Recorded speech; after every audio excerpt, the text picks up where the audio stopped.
Welcome back to special edition. YSR ఉన్నంత కాలం రాష్ట విభజన జరుగుతుందని రాష్ట ప్రజలు కలలో కూడా భావించలేదు. పలు సందర్భాల్లో రాష్ట విభజన అంశం ప్రస్తావనకు వచ్చినప్పటికీ అన్ని ప్రాంతాల అభ్యంతరాలను పరిగణలోకి తీసుకుని రాష్ట్రాన్ని విభజించాలని ఆయన హైకమాండ్ పెద్దలకు చెప్పేవారు. రాష్ట విభజన వైఎస్ఆర్ కోరుకున్నదేనంటూ తాజాగా కాంగ్రెస్ పెద్దలు చేస్తున్న ప్రచారాన్ని ప్రజల ముందుకు తీసుకుపోయినప్పుడు వారు ఏమన్నారో మీరే వినండి. ఓట్లు, సీట్లు, అధికార ప్రాతిపదికగా కాంగ్రెస్ చేస్తున్న రాష్ట్ర విభజన రాజకీయాలను ప్రజలు అసహించుకుంటున్నారు. పొలిటికల్ మైలేజీ కోసం ఒక ప్రాంతానికి మోసం చేస్తారా అంటూ కాంగ్రెస్ నేతలను ప్రశ్నిస్తున్నారు. రాష్ట్ర విభజన అంశం వైఎస్ రాజశేఖర రెడ్డి హయాంలో మొదలైందంటూ సీఎం కిరణ్ మాట్లాడడం ప్రజలను తప్పుదోవ పట్టించే కార్యక్రమమే తప్ప మరొకటి కాదని ప్రజలు మండిపడుతున్నారు. ఆంధ్రప్రదేశ్ లో 42 పార్లమెంట్ సభ్యులుంటే వాళ్ళందరికీ కూడా 33 పార్లమెంట్ సభ్యులు కేంద్ర ప్రభుత్వానికి అందించిన ఘనత ఖ్యాతి రాజశేఖర రెడ్డి గారి.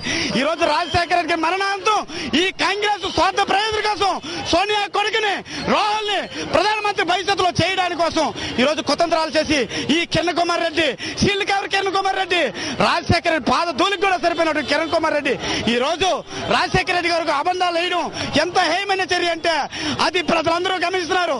ఈ రోజు ఇటువంటి ఉద్యమాలు రాజశేఖర రెడ్డి గారు బతుకున్నంతకాలం ఎందుకు రాలేదు? రాజశేఖర రెడ్డి గారు బతుకున్నంతకాలం నువ్వేం మాట్లాడలేదు. నువ్వు మంత్రివర్గంలో లేవా? నువ్వు విప్పుగా లేవా? నువ్వు శాసనసభ్యుడిగా లేవా 2003లో? మరి ఎందుకు మాట్లాడుతున్నావు? ఇది కేవలం కుట్ర. ఈ కుట్రల్ని తిప్పికొట్టడానికి ప్రజలందరూ కూడా ముందున్నారు. ప్రతి పౌరుడికి తెలుసు ఈ రోజు రాజశేఖర రెడ్డి మీద ఈ ప్రజల్లో ఒక ఆపనింద కల్పించడానికి ఈ రోజు కాంగ్రెస్ ప్రభుత్వం కుట్రలు చేస్తుంది. సీమాంధ్ర ప్రాంత ప్రజలకు అన్యాయం జరుగుతుంటే రాష్ట్ర విభజనపై ఎలాంటి స్పష్టత లేకుండా కాంగ్రెస్ పెద్దలు వ్యవహరిస్తుంటే దీనిపై వైఎస్ఆర్ కాంగ్రెస్ ఎమ్మెల్యేలు పోరాటం మొదలుపెట్టారు. రాష్ట్ర విభజనపై కాంగ్రెస్ వైఖరి స్పష్టం చేయాలంటూ రాజీనామాలు చేశారు. విభజన వల్ల సీమాంధ్రకు జరుగుతున్న అన్యాయాన్ని సవివరంగా తెలియజేస్తూ ఆ పార్టీ అధ్యక్షుడు జగన్, గౌరవ అధ్యక్షురాలు విజయమ్మ తమ పదవులకు రాజీనామా చేశారు. వైఎస్ఆర్ కాంగ్రెస్ ప్రజాప్రతినిధులు చూపిన ఈ తెగువను, ధైర్యాన్ని, ప్రజల పట్ల ఉన్న నిబద్ధతను ఇతర పార్టీల నేతలు చూపలేకపోయారు. దిగ్విజయ్ సింగ్ గారు అయితేనేమి, మిగతా కాంగ్రెస్ పెద్దలు కిరణ్ కుమార్ రెడ్డి గారు వీళ్ళందరూ కూడా ఈ రోజు కాంగ్రెస్ పార్టీ చేసిన ఈ పాపాన్ని వైఎస్ఆర్ మీద రుద్ది తద్వారా ఈ పాపంలో ఆయనకి భాగస్వామ్యం చేయడానికి ఒక ప్రయత్నం మాత్రమే చేస్తున్నారు. కానీ రాష్ట్ర ప్రజలందరూ టీవీల్లోనైతేనేమి మీడియాలో చూస్తూనే ఉన్నారు. ఆ రోజు రాజశేఖర రెడ్డి గారు అసెంబ్లీలో ఏమన్నారు, ఆయన ఏమి ఎక్కడ సంతకం పెట్టారా అనేది కనీసం ఈ రోజు కాంగ్రెస్ పార్టీ వాళ్ళు నిరూపించకుండా ఈ నిరాధారమైన ఈ ఆరోపణలు ప్రజలు నమ్మే పరిస్థితుల్లో లేరు.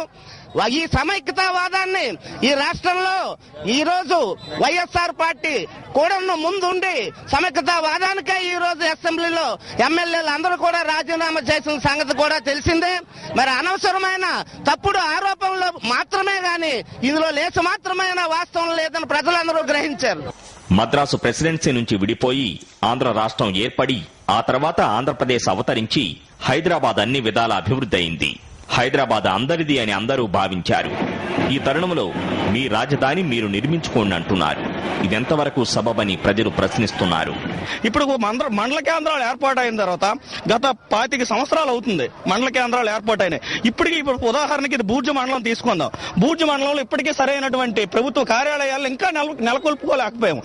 అలాంటిది ఇప్పుడు మళ్ళీ కొత్త రాజధాని అని, మళ్ళీ కొత్త ఇవని, మళ్ళీ కొత్త రాష్ట్రం అని ఏర్పడితే కనీసం మనం డెవలప్ చెందాలంటే మరి ఒక 25-30 సంవత్సరాలు పడుతుందండి. ఈ 25-30 సంవత్సరాలు మళ్ళా మనం వెనక్కి వెళ్లి మన వాళ్ళకి ఉపాధిని కోల్పోయి ఉద్యోగాలు లేకుండా మళ్ళా రోడ్డును పడి మనం చాలా దారుణమైనటువంటి చాలా దయనీయ స్థితిలోకి మళ్ళా మనం వెళ్ళిపోయినటువంటి పరిస్థితులు ఉన్నాయి.